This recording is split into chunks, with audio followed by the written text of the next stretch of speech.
soir, Rita Alaoui nous invite à un ailleurs. Rita, elle glane au gré du hasard des débris, des rebuts, des débris naturels. Donc, elle leur donne une deuxième vie. Et puis, on a l'impression que c'est un collectionneur ou un arrangeur du monde. C'est une artiste qui est très, très attentive à tout ce qui l'entoure, tout ce qui est objet trouvé, tout ce qui a lien avec la nature, les écorces et tout ça.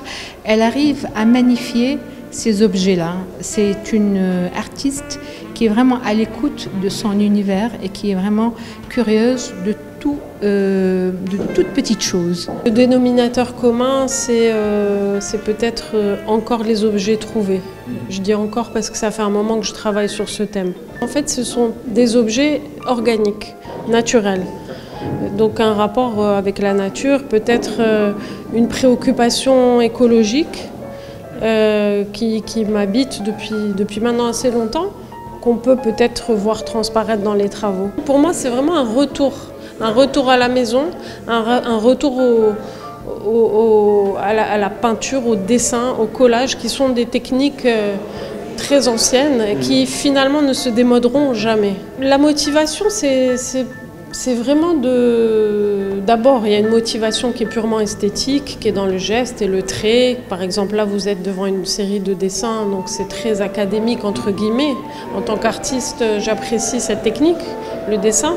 Je me dis toujours que si ça peut éveiller une certaine conscience par rapport à l'environnement, par rapport aux banalités, par rapport à ces petits objets que l'on trouve sur une plage ou sur un chemin de montagne, que ça peut éveiller des choses beaucoup plus importantes.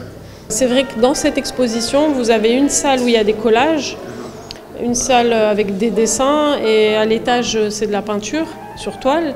Donc c'est assez classique comme médium.